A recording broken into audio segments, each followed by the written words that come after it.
flip. We are live. Thank you for joining us again for the Laws That Matter. We have a really exciting show today and great guests. We're going to first be covering live the wet market protest in New York. There's been a bill introduced. It's breaking news. Then we're going to talk about slaughterhouse workers. We're going to talk about high-speed slaughter. We're going to talk about where our meat comes from and Chinese wet markets. So lots of ground to cover, but before we get into any of that, we have some breaking news. We have Donny live. Thank you, Donny, from their turn, Donny Moss, at the protest where they're telling him to wear gloves and a mask. And behind him is a counter protest, it appears. Donny, can you hear me? You don't know if you're broadcasting? Nora, I'm going to put you back up. Maybe you could help us here. Okay, we seem to be having some technical difficulties. Donny, can you hear Carissa at all? No, but I can hear you. So ask us what's going on there. All right, So Donny. what did Carissa ask? Yeah. So tell us, Donny, tell us what's going on. What do you see? What's going on with the protesters? What's going on with the apparent counter protest? So we're in front of a live market in Ridgewood, Brooklyn, and with a Slaughterfree NYC and NYCLASS. And the live market knew we were coming because a reporter alerted them. And they have a counter protester. I don't know if you could read their sign. I'm trying to get out of my own way here. A counter protester with a sign that says, "Open more live animal markets." And Edita Birnkran from NYCLASS arrived here first. And she said after she arrived, they put up a sign in front of the store that says, "You must wear masks and gloves." That wasn't there when she arrived. So we have about, I'm going to flip this around. We have about 8 or so protesters here with more on the way. And we've got a couple of local media outlets here as well, Pix 11 News, and more on the way. So about how many people are there at the protest? I'm flipping the camera back around. This is one of about 8 protesters, right, Donny? About 8 protesters? So far, we have about 8 with more on the way. And how many do they have in the counter We're at protest? one of about 80 live animal markets or wet markets in New York City. And what's great is that tonight, Pix 11 News, which is one of our local media outlets, is running the first of a 2-part story, an investigative story into these wet markets. And they're here to document our protest today. And what time is that going to be airing tonight?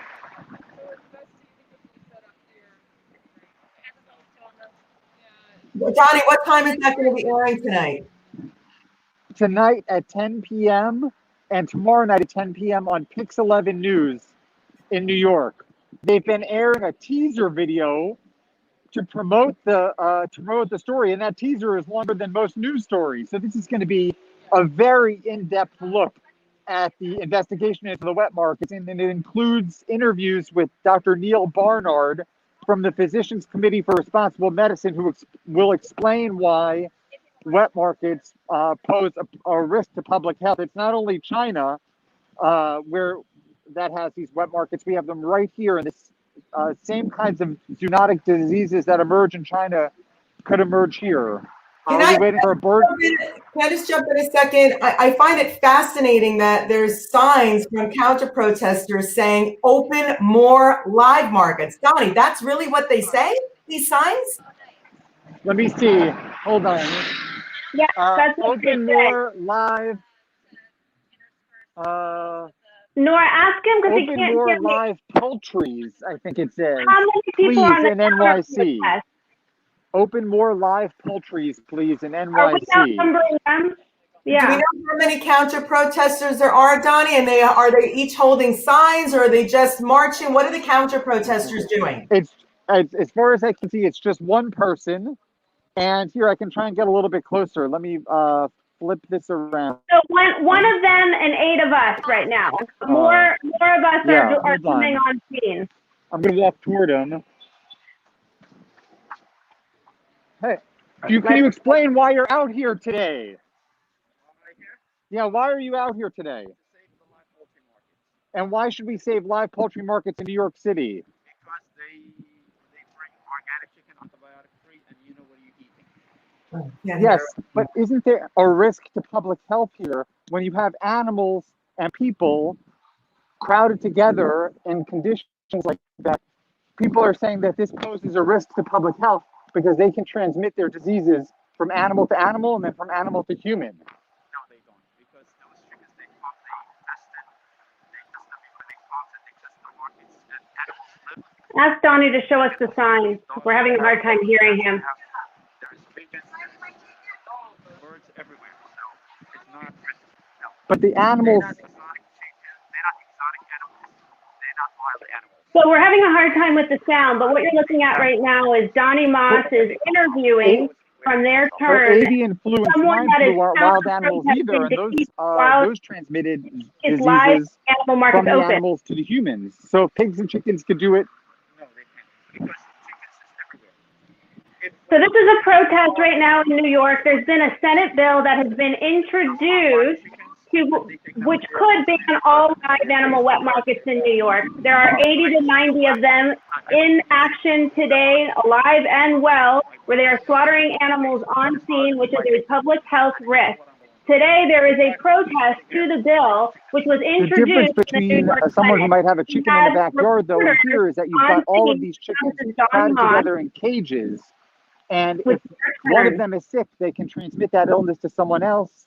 The disease virus can mutate and end up infecting a human with some version of avian flu. That's the concern we're seeing here.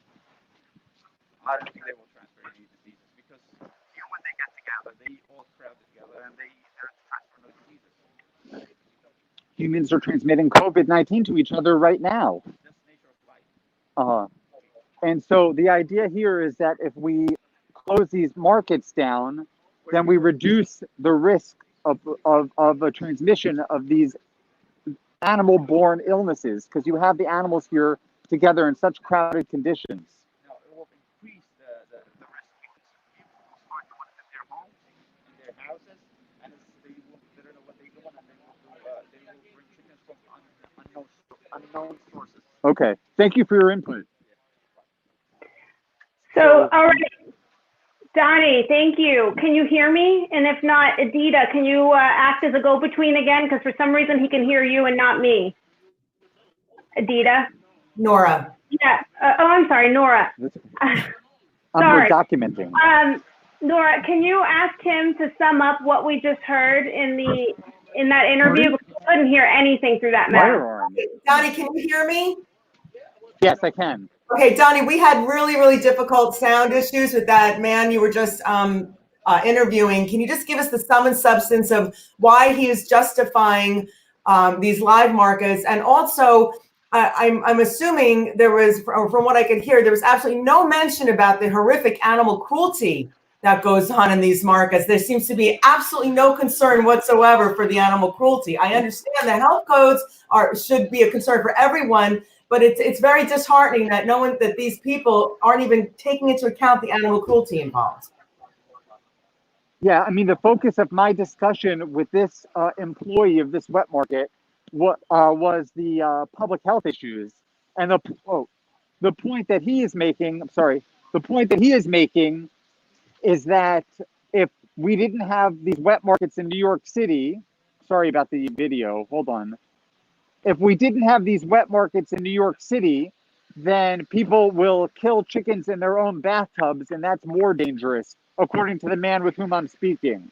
So he says that these wet markets are vital for the public health as opposed to a risk to the public health. And he's the only one out with a sign, right?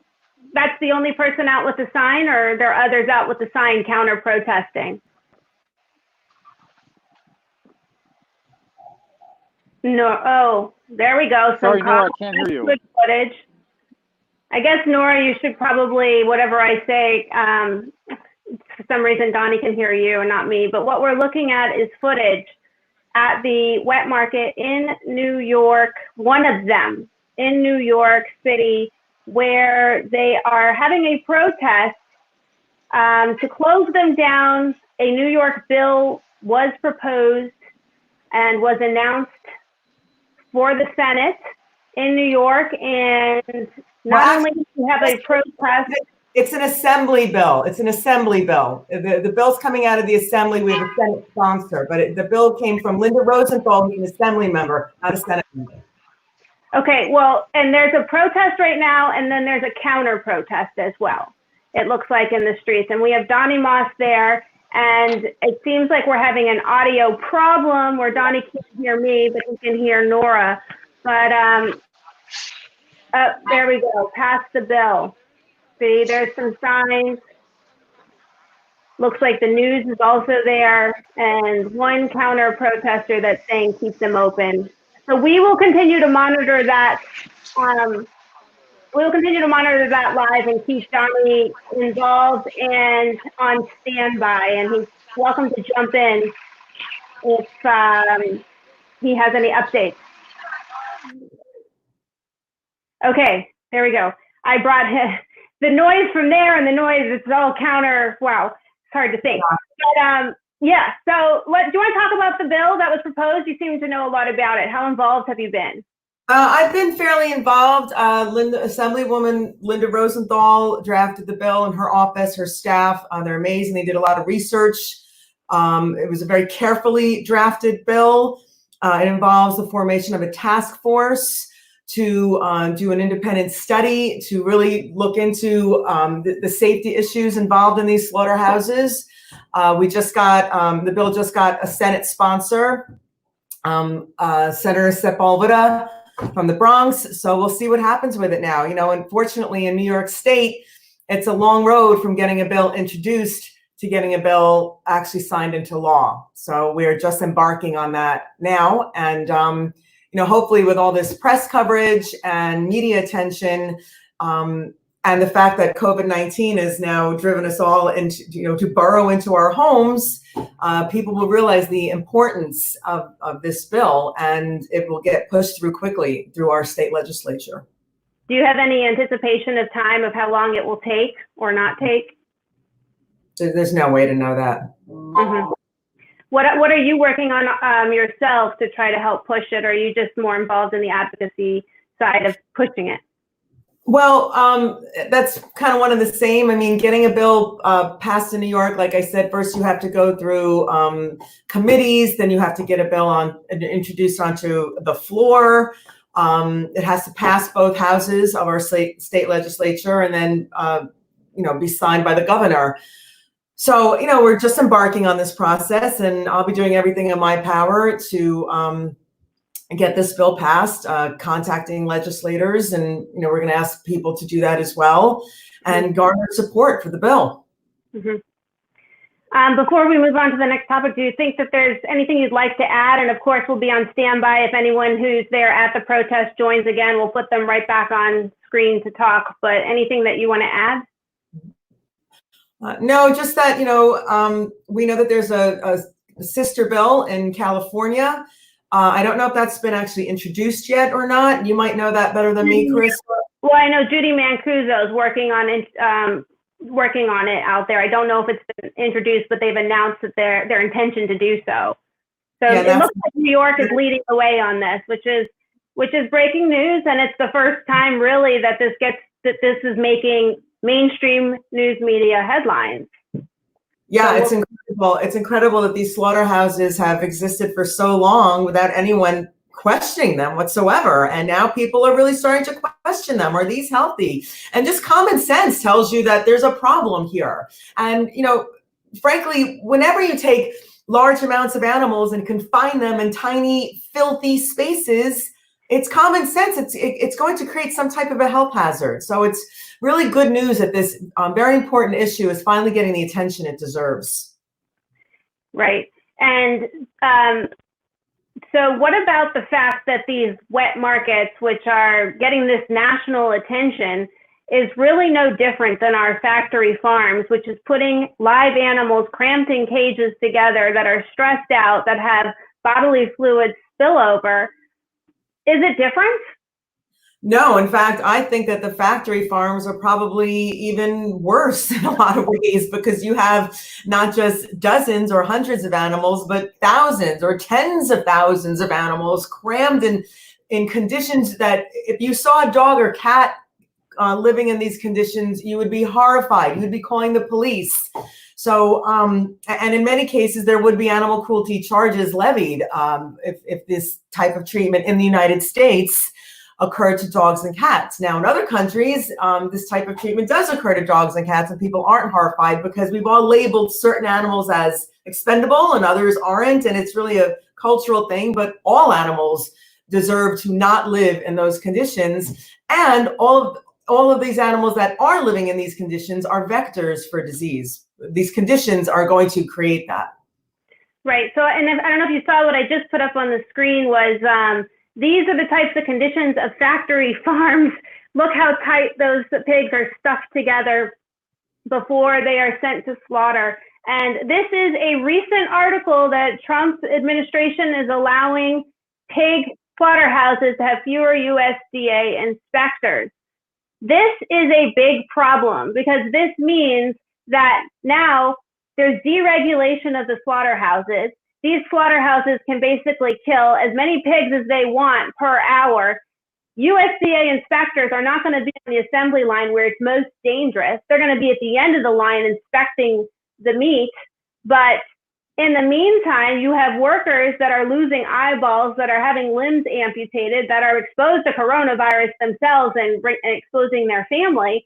And then you have the whole concept that the consumer is now at risk because they're slaughtering these animals so fast without proper inspection that there are articles, and I will put it up on the screen, that are saying we will end up having in the meat system feces, toenails, hair, sex organs. The next pandemic could come out of factory farms. Right, Nora? Can you hear me? Okay, we may have lost Nora a second. So let me put up on the screen while hopefully Nora can come back. But here we go. A new USDA rule gives pork producers more control that could endanger consumers.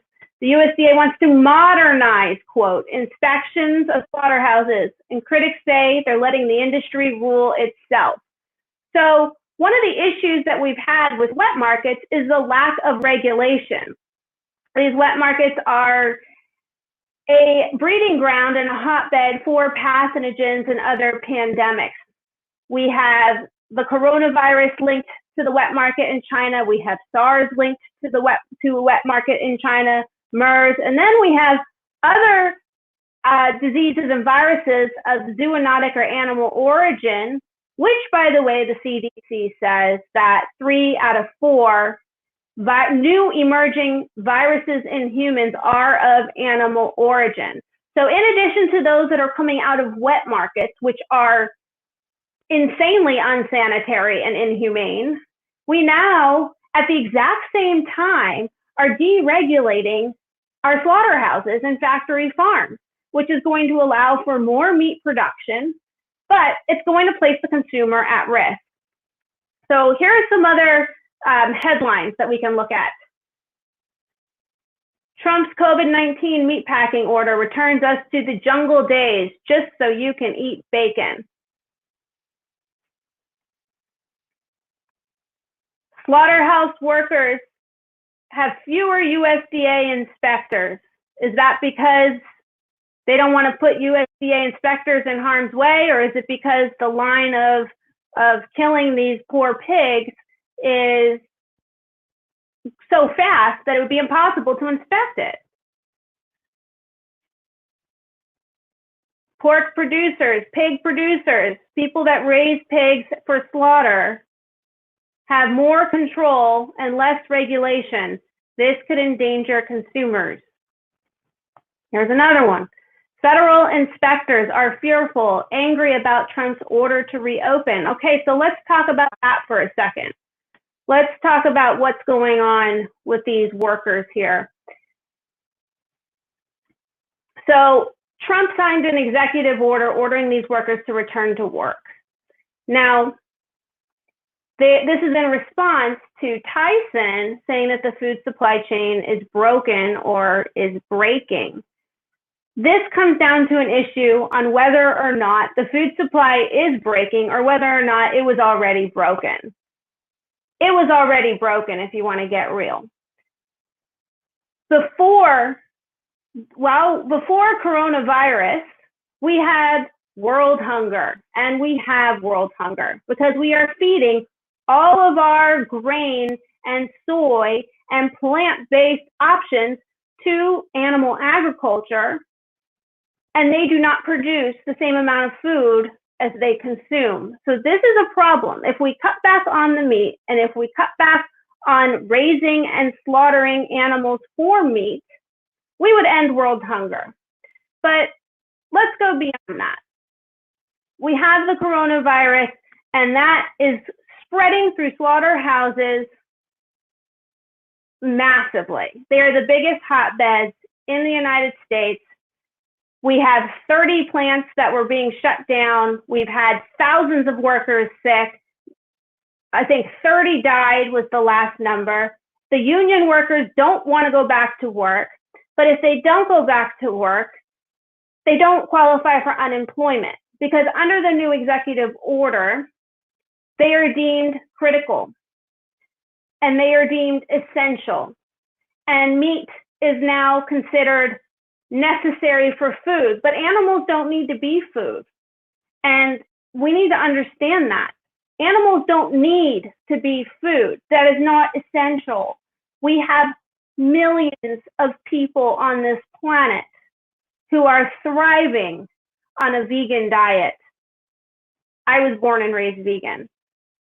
I don't need animals to consume for animal protein. There are plenty of proteins out there that you can get all your amino acids and actually not have the health risks of heart disease, cancer, diabetes, because notably meat is a class 1, group 1 carcinogen for the World Health Organization. It is listed in the exact same category as tobacco and asbestos. So the fact that the administration and the president has decided that meat is essential is not only killing the animals, it's killing humans as well. It is putting our workers' lives on the line. It is putting their families on the line. And these are the most vulnerable workers we have. They are low income, low wage, often immigrants. This is racist, it is discriminatory, and it is indentured servitude. Their wages are very low, probably between $12 and $16 an hour. Would have to look that up to be exact, but they are forced to put their life on the line and get injured. Slaughterhouse workers get more injuries than almost any other job, let alone the emotional injuries they get and the violence that they bring home with them, and the suicide rate, because it normalizes violence. And that's the problem with our slaughterhouses and our slaughterhouse workers.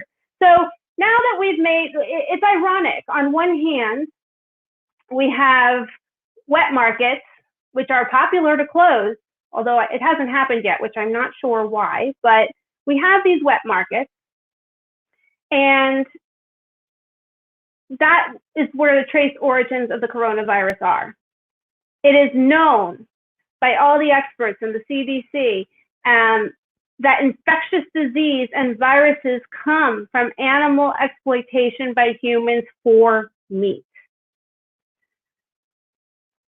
Why, in the midst of that, when this is making breaking news, are we changing our rules in slaughterhouses in 3 ways?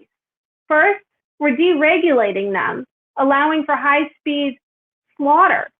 So now they can slaughter as many pigs as they want per hour, and they have deregulated the USDA inspectors.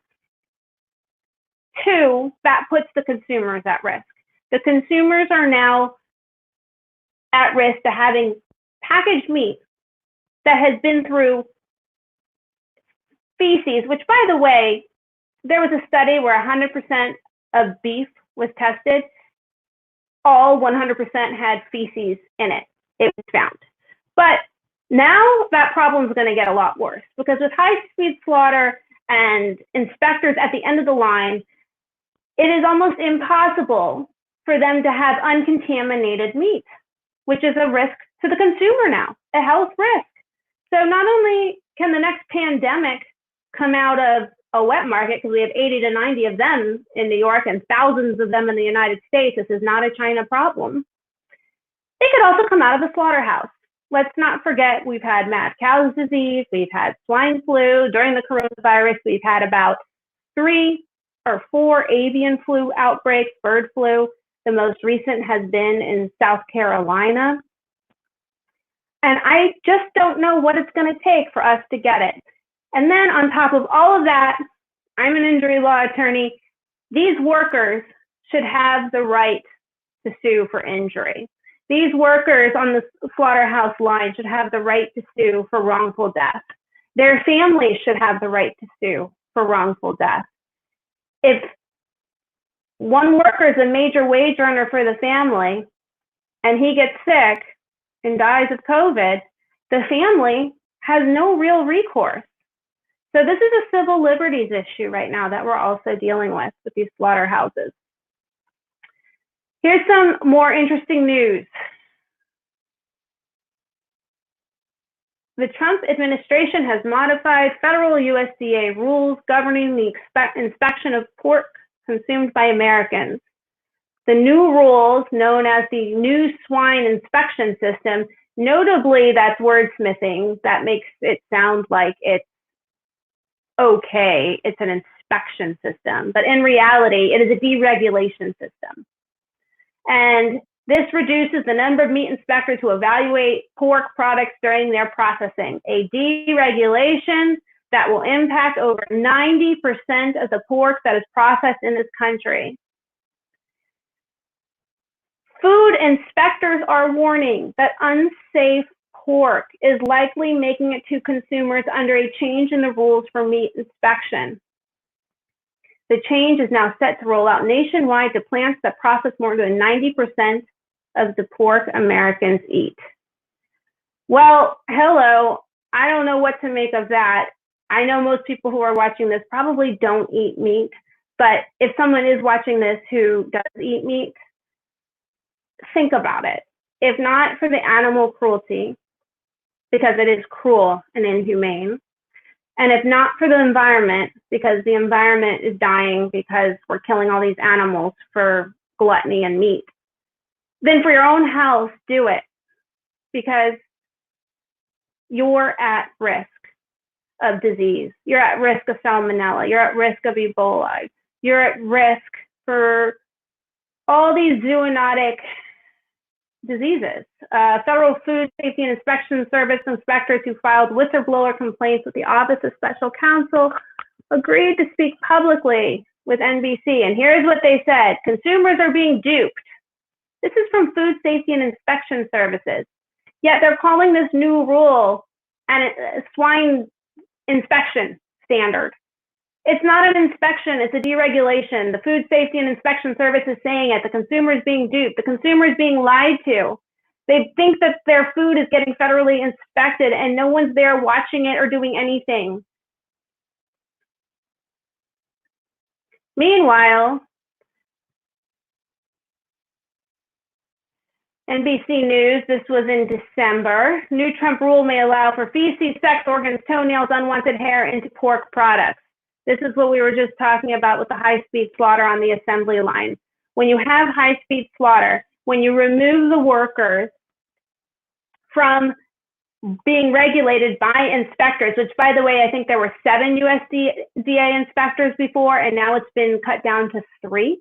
So we are now killing more animals per hour. We are not regulating how many are to be killed per hour. We've deregulated that. We've removed the inspectors from risk because they're now at the end of the line. They're not going to be on the line inspecting. We now are putting the workers more at risk of amputation, losing eyeballs, injury, because they don't have enough time in a minute or a second in order to make sure that these feces and products that are from the animal, the body parts, the guts, the urine, the feces, do not end up in the final product. It's contaminated. It's contaminated. And this is interesting. This was headlines. House Democrats call for revival of meat labeling law. Well, this seems like a creative way to get around it. Nora, I see you're back. Sorry about that. Technical issues. This is not a good day for technical issues. I know, and we lost Donny, who's protesting live at the wet market in New York. There's a live, a bill was proposed, and we have people from Jane Unchained there at the protest. There's also a counter protest outside the wet market in New York. So we'll continue to monitor that. But I was talking about, when you were gone, Nora, I was talking about slaughterhouses and how the workers are at risk with the high-speed slaughter and how they've deregulated it. And there's now, there were 7 USDA inspectors before, and now there's only going to be 3. None of them are going to be. That's just horrific. There should be an increase of inspections, not a decrease. This flies in the face of logic. Right. So they're killing more lives, and which is unregulated how many they're killing, which is more at risk for more body parts and feces to end up in the final product, but yet we're removing the inspections. Our whole entire problem with wet markets, where coronavirus came from, is the fact that it's not really regulated. And now we're doing that to our factory farms. So a factory farm is just as bad as a wet market now. We really need to change our system. Yeah, and I don't know what logic there is, and I can only assume there is no logic in these types of decisions to reduce inspections when they should be really increasing inspections, other than, politics, money. It certainly isn't the public health. It certainly is not the public health that is driving these decisions. No, it's not the public health. If it was the public health, our workers would not be forced to go to work right now, deemed as critical infrastructure and essential, when it's not essential to make animals food, and there was never a food supply shortage. There's a meat supply shortage, and that meat does not need to be food. Yeah, and people are really missing the boat on that, and the media has been very irresponsible. The mainstream media has been very irresponsible in reporting on this, because I even had a whole post the other day that said that very thing. The meat supply is not the food supply. It is one small aspect of the food supply. There's plenty of other food out there readily available. That's healthier for you. That's better for the planet. That's kinder to animals. That's kinder to the environment. What is it that we really, what is it that we need to do to actually get laws passed to shut down these factory farms and these wet markets? Is there something we can do, or do we just need to get the message out so people can hear, who are eating it, that your life is at risk because you're eating it? Not only is it so cruel and inhumane and so bad for our environment, it's going to cause the next pandemic. It's going to cause, it is inevitable that there will be more outbreaks of something of animal origin, so long as these are in operation, because it's been like that since the beginning of time. But what can we do? What can we do except try to reduce the demand?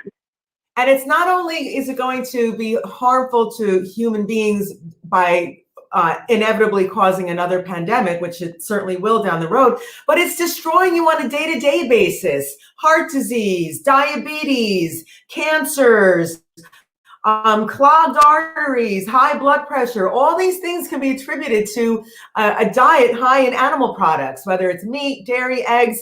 The evidence is overwhelming that a plant-based diet is so much healthier. So you have the big picture of causing a global pandemic. You have the big picture of the environmental destruction, the big picture of climate change, and then you have the smaller picture of your own body. There's just no reason to continue going in this destructive direction. And I think it's just that it's so ingrained in our society, in our families, in our minds, that eating meat is normal, and it's really not normal. And it's really not normal in 2020 under these extraordinarily abnormal conditions where we're getting this food and how these animals are raised. This is not our great grandparents when there was a little farm with a few cows and pigs running around living fairly normal lives before their throats were slit. These animals live nothing even remotely resembling normalcy. Factory farms are so extraordinarily abnormal for this planet. The amount of excrement that is created, the amount of waste, the conditions, the bacteria, the toxicity. This is why we have to flood these animals with massive amounts of antibiotics just to keep them alive. And on top of that, they're given steroids and hormones. They're like Franken animals now. They're not normal. They've been genetically modified. This is not your grandparents' meat. We've got to get off of meat and get out of this abnormal way of thinking that these abnormal products are normal or necessary, because they are neither. They are neither. Amen. That was good. They are neither. Go ahead. Go ahead. I want to address this. I saw this in the news. House Democrats call for revival of meat labeling law. What does that mean? It means country of origin labeling laws calls for beef and pork, cow and pig products, basically, to show where they were born, raised, and slaughtered, as if this is going to make a difference. So right now, everyone who's listening who eats meat, you should just know, you don't know where that meat came from. It could have come from China. But this is the Democrats' way. You don't know. If there's zero labeling, you just will not know. But now this is the Democrats' way to sort of justify and make meat safe. Nora, does it matter if the conditions don't change in a slaughterhouse? If we continue factory farming the way we're doing, if we continue putting animals in cramped spaces that are stressed out and slaughtering them right next to each other in close proximity to humans, does it really matter where that cow or pig was born and raised? No, and it's just really a myth to think that, these horrific conditions occur somewhere overseas, someplace far away. Like, it's happening right here in our backyards. And factory farms are just as horrific here in the United States as they are in any other country.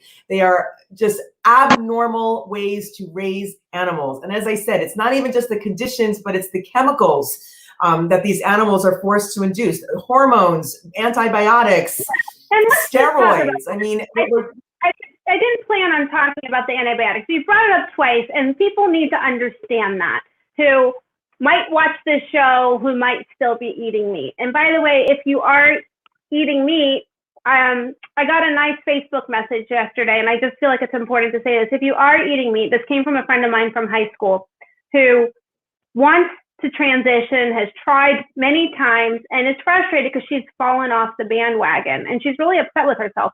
And I think that it's important that people who are eating meat don't feel outcasted, because the truth is, if slaughterhouses had glass walls, most people would not be eating meat, except for those that could go hunt and kill it themselves. Most people do not want to participate in this mass genocide, and most people don't want to eat what's bad for them. They just don't. The problem is it's not accessible. They've been raised on it. They crave it. So I think it's important that they also learn the realities of how you can become sick from it, the realities that 100% of it has feces, the realities that now that with the high-speed slaughter, that you can have any kind of organ, body part, hair, toenail, poop in your meat. And to go to what you just said about the antibiotics, 80% of our antibiotics go to animal agriculture, not to humans. So then that means that's to keep them from dying before they're set to be slaughtered. The conditions are so horrific that they have to be force-fed these large amounts of antibiotics just to stay alive. In normal conditions, without these drugs, they would die because these conditions are so horrific. And then the other thing is that when we ingest that meat, we're ingesting those antibiotics, those hormones, those steroids. Now fast forward to another pandemic, you're going to be antibiotic resistant because you've been indirectly consuming massive amounts of antibiotics. That's the key, what you just said. And that's what people need to understand. It's not just so our antibiotics, 80% of it is going to all of these animals. It's that, let's talk about the public health crisis again. You are consuming it. you're becoming antibiotic resistant. And now the animals are going to fester a new pandemic that we are unprepared to deal with, that we don't have a vaccine for. And then when it jumps to the humans, we're going to be antibiotic resistant too, because we've been consuming the meat. Yeah, and you brought up another good point. I just wanted to follow up on. You used the word we crave it, and that's really something that is important and needs to be addressed. We do crave meat. I was not born vegan. I grew up in a regular American household, meat, dairy, eggs. I grew up on that stuff. And when I went vegan, we didn't have a lot of the options, hardly any of the options that we have today. And people have to understand, if I crave a hamburger, guess what? I have one. Beyond Burger, Impossible Burger. If I crave chicken, I can have plant-based chicken, Gardein, fish sticks, crab cakes. I mean, the level of opportunity and alternatives that is out there is mind-boggling in 2020. So if you crave those products, I love ice cream. It's one of my weaknesses. I confess, I love ice cream. You go into a grocery store, there's tons of plant-based ice creams that are creamy and dreamy and delicious. So that we do crave these foods because we're brought up on them. But there's alternatives now. You don't have to be deprived. Right. And right. So being vegan is not a sacrifice. Now, I grew up vegan, so I don't really, I can't speak to how close something tastes or doesn't taste, but I am the founder of the BVEG Vegan Certification Program, and we just certified 2 products, one that's a meat and one that's a dairy, and I want to talk about it because we certified it vegan. We certified Planterra Ozo brand, which is owned by JBS, the largest meat producer in the world. They sent me samples. And by the way, these are going to be in grocery stores across the nation ASAP because they already have, they're going to make a form. It was supposed to be already there, but with coronavirus, it was a little bit delayed. But they sent me samples, which I'm going to do a Jane on Jane live with. I don't have my mom cook it. I'm not the best cook. But my mom made it last night for me as a test. I have to tell you, it was too much like the real thing for me. Like, I can't eat it. But I mean, kudos to them. Congratulations. I think this is going to be huge because it is for the transitioning. Or not even. I like that stuff. I'm not transitioning at all. July will be 16 years, and I love my Beyond Burgers. I love them. They are very realistic, and I enjoy them. You got to try this Planterra when it's in stores. But oh my God, it looks so real. I had the grounds last night. I'm afraid to try their burger. It just looks so real.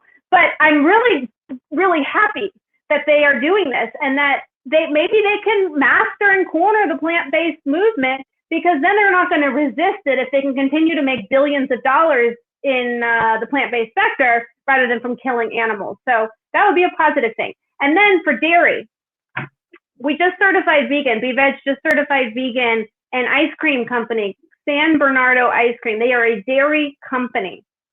They launched a plant-based line of 8 flavors called No Bull, which is now in some Whole Foods. They're newly launched. They sent me 8 flavors, which I'm going to also do here on Jane Unchained with Paige and a couple other taste testers. But oh my God, it was so good. Like, and I grew up on Rice Stream, where I don't think it really tasted like ice cream. And even though I was born vegan, I've never eaten meat, but there were times in my life that I would have had or tried dairy, especially in college when my mom wasn't cooking for me anymore. So I've tasted ice cream before. I won't eat it now, but I've tasted it before. This tastes like the real deal. So No Bull, that's funny, No Bull, right? That's the name of the ice cream, and No Bull, it really tastes like the real thing. And the salted caramel flavor is amazing. I'm trying to get Edita Birnkran to join us, and so we can get an update on the protest. So that's why, to your audience, I've been looking down at my phone. I'm trying to get her in. Log in. Let's see if we can get Jamie as well, because Jamie also wanted to report from there. So we have Jamie, we have Donny Moss. Oh boy, now there's construction above me. Do you hear this sound? Oh, Donny's there. Donny's back. All right, we have Edita as well. Really? This is a protest in New York. A bill was introduced that could ban live wet markets. There are 80 to 90 in New York. We have Donny Moss there on the screen. And give him a chance to talk. Nora, I don't know if you can hear me. So, Donny, can you hear Carissa now? can you hear me? I can hear, but I didn't. It's so loud here. I couldn't hear that question. What was the question? Let's have an update. Can we have an update? Sure. Update, Yeah. Donny, an update. So we're at a live animal market. We're at a live animal market in Brooklyn, New York. About 12 animal rights and public health activists are here. We had a couple of media outlets here, and there were at least 2 counter protesters. You can see one behind me, and his sign says, "Open more live poultry markets, open more live poultry places in NYC." So he told me I don't know, he told me he's a customer of the market. We spoke to him on camera earlier, but it was hard to hear him. There are about, I would say at one point, there were about 15 NYPD officers. And we're here just one day after legislation was introduced to ban the existence of these live animal markets in New York City. Represented here today are PETA, NYCLASS, Slaughterfree, NYC. So the big groups who are working on this issue have come out to demonstrate their support for this legislation.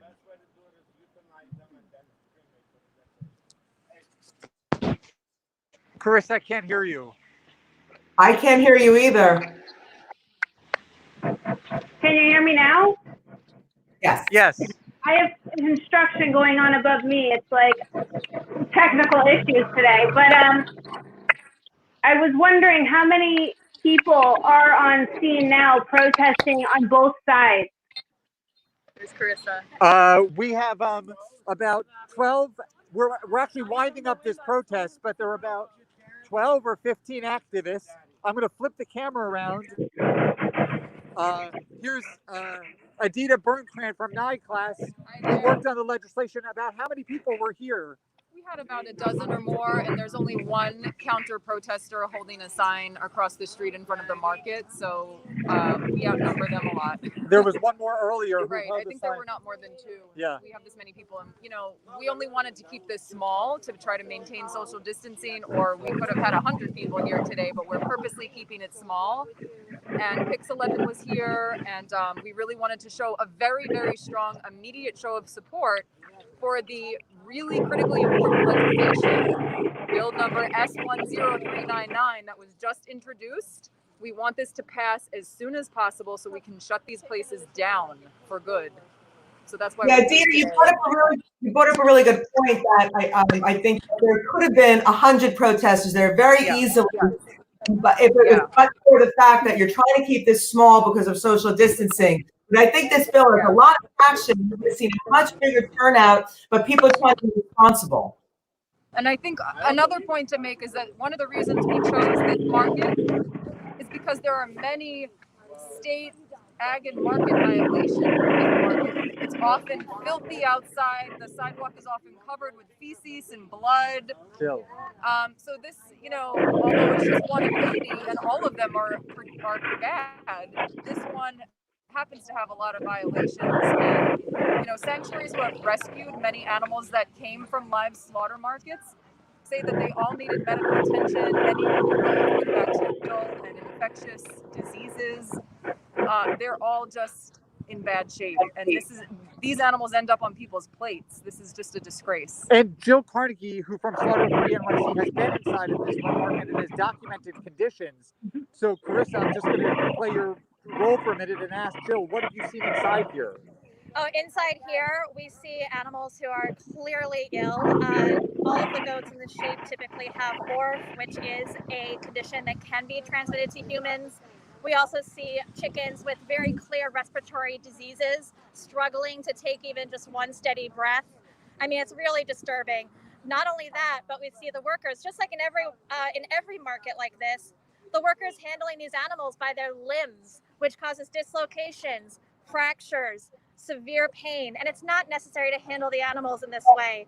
Obviously, it's not necessary for these businesses to exist anyway, but if they are going to, they can't even handle these animals like you're supposed to, like anyone would. It's absolutely abhorrent. Well, that's the law. It stinks even today. This is a cool day. In the summertime, the stench is so thick and noxious. It's the kind of smell you can taste. It is so disturbing. We saw a little girl window right here next door to the market earlier today, that little girl is growing up with that noxious odor clogging her lungs and her airways. I mean, this is just so distressing for the community. We have had so much support today from the community just walking by. They're so happy that we're here. And many of them are to join this campaign. That's really great. I also have Ashley Byrne here from PETA. If I don't, Ashley, what steps are PETA taking to help shut down these live animal markets?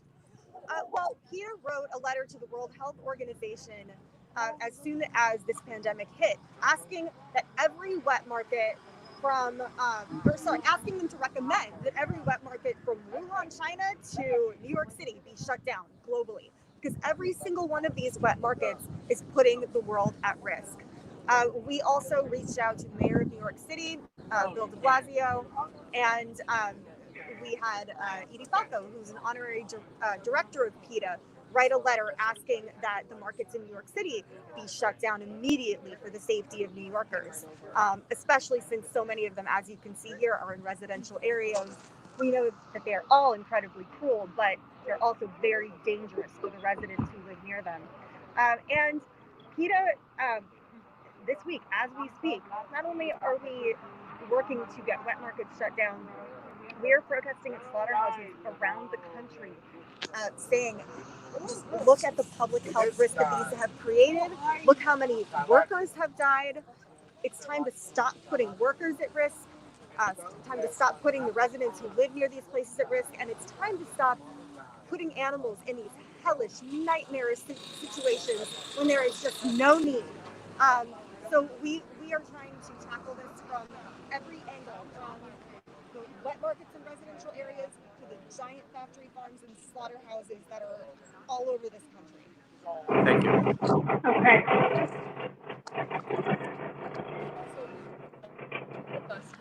Lives just 5 blocks away who came over. We also have a neighbor who would be willing to speak on camera if you would want to speak to a Yes. neighbor. Yeah, take the stage, Donny. Okay, sure. What? Take the stage. Here's Luis. So you live nearby, and so why are you here today? Well, I'm here just part because of concern. I'm a neighbor. I've been living here, and yeah, it's like the whole community is concerned about this place. It's a public health concern about the smell, as you just told you, and about the animals, the threat that they have. Like everything about this place is wrong, it's dangerous, and worries us all as a community. Great, thank you so much, Luis.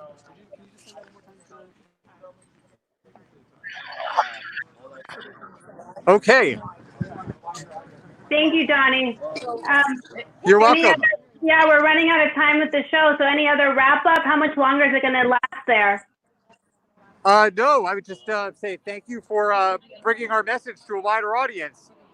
Yeah, of course. One more message from Edita Birnkran from NYCLASS. If there's any viewers watching who live in New York State, please call your representatives in New York State, your assembly member, your senator, bill number S10399. We don't have the Senate bill yet. We will get it any day now, but you can start calling your... Wait, Edita, then isn't that the A number? Is that the A number?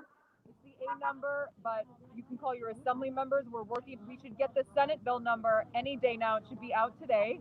In the meantime, you can at least call your state assembly member and ask them to co-sponsor this bill. 10399. A10399. Okay. Put that up. What was it? A1. I'm going to write it. A10399. Whoa. A10399. Got it. That's the bill? Yes. That's the assembly bill. I don't believe we have a Senate number yet. That is the assembly number, the A number. I also want to point out that neighbor that Donny got a statement from. Hang on a second. Who should they call to support? Do we have a number?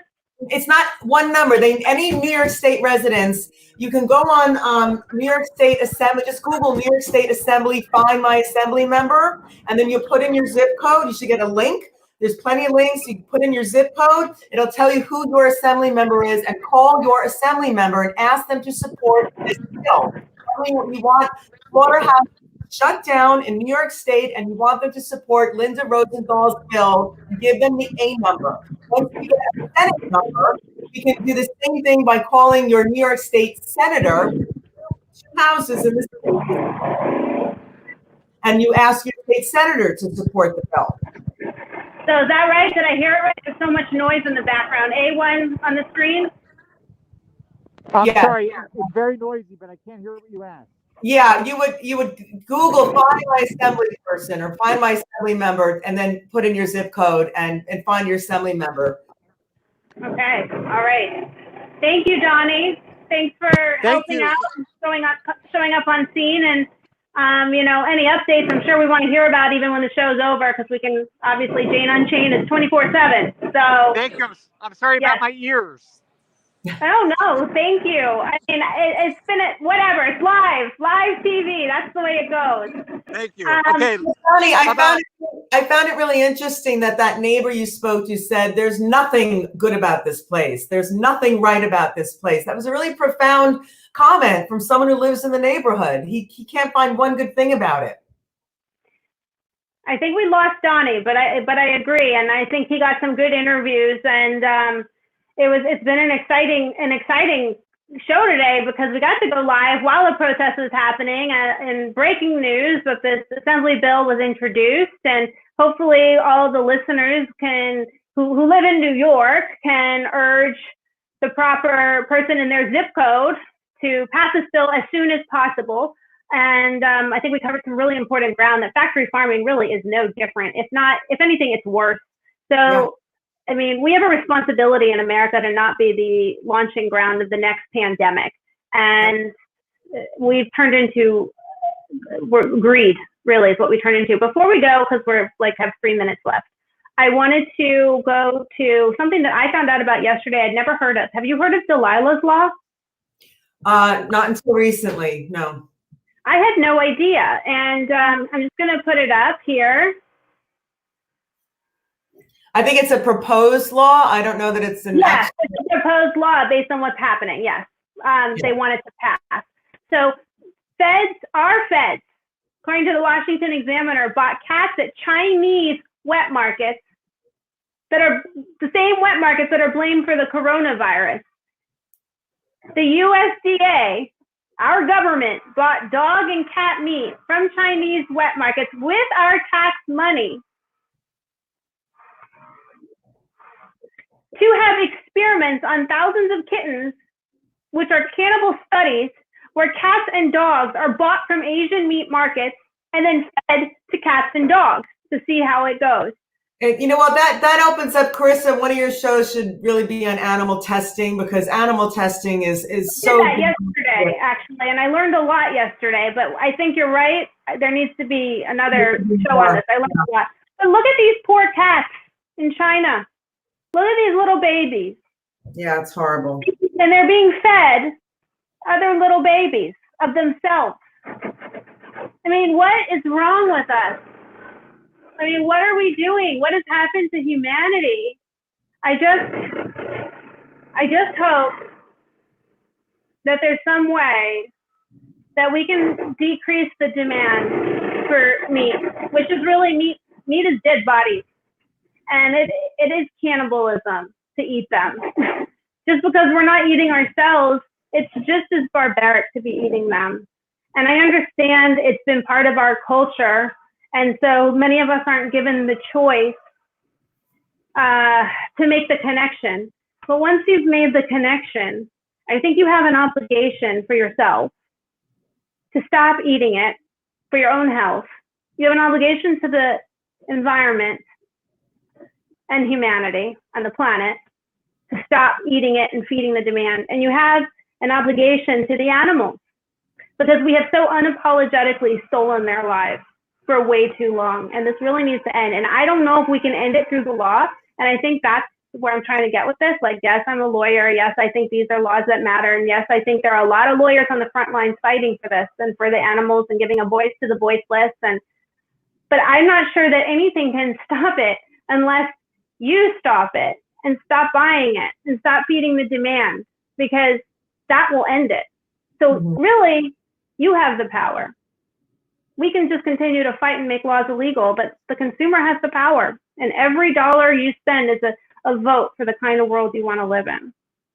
So we're really running out of time, but I think if everyone just could make the connection and go to a pig vigil or go to a slaughterhouse and just read about it. I mean, this is last year at this time, beef E. coli outbreak in 10 states and killing people. That's because there's feces on the meat. 109 cases of it. This is before coronavirus in Virginia, Ohio, Indiana, Kentucky, Tennessee, and Georgia. I don't know. I just think it's time. There's the bill. This is the bill of the protest that we just covered. So the proposed legislation would create the Task Force on Slaughterhouse Public Health and Safety and Animal Welfare. Hopefully that this will pass. So anyway, it's on us to make the difference, and we all can do it. Every single one of us can do it. And it's very easy to throw in the towel and say, you know what I do doesn't make a difference because billions of these animals are being murdered every year. So 7 billion people can eat a dead body, which is meat. We need more vegans. We need more vegetarians. We need more people to buy the plant-based products. Even if you're eating meat, buy the plant-based product. You'll like it. And then the demand will change. And then that means that more plant-based meat companies, like even those owned by JBS, those owned by Tyson, those owned by Cargill, those owned by Smithfield, all of them have plant-based meat lines that they're either launching or have launched. If you're buying it, they're going to make it more widely accessible. And there's going to be more of it. And that's going to cut down on the amount of animal lives that are lost. So that being said, Edita, do you have any final thoughts or words? No, just, there's so much involved in this issue, and this is something that can be discussed on another episode or another show. But if you think of what it takes to feed these animals, like when people say to me, oh, well, what about the plants? You know what? If you care about the plants, you'll stop eating animals, because all those animals have to eat. So we have to grow all these crops to feed the animals so we can eat the animals. It is a terrible business model. And the only reason these corporations and companies survive is because of government subsidies. And that's a whole other topic. Carissa, I'd love to get on with you on another show, because that's going to be a whole hour right there. Government subsidies, and we should have a show on that, because we keep bailing them out when really we need to be transitioning them. I saw a comment today saying, I didn't put it up because we're out of time, but you're, killing these businesses and putting all these people out of work. No. We can transition them, and that's what the government should be doing with them. Evolution dictates that. I mean, the typewriter repairman is out of work. The film developer is out of work. I mean, unfortunately, that's culture and society. We have to evolve. So people find other things to do, and it's very easy to, or not very easy, but it's possible to transition from an animal farm to a plant farm, or from cow's milk to almond milk. I mean, there are things that can be done, and people don't need to be out of work. It opens up new jobs and new opportunities. That's how societies work. Right. And we need government subsidies to help with those transitions rather than bailing out the dying business. Right. So anyway, all right. Well, thank you for joining us, Edita, and thank you for everyone else who joined us today. Nora, Edita again, Nora. Yes, and we will be back here next Wednesday at noon Eastern Standard Time, 9 a.m. Pacific Standard Time. So thanks for joining us. Share it out, spread it. Hopefully we can change some lives.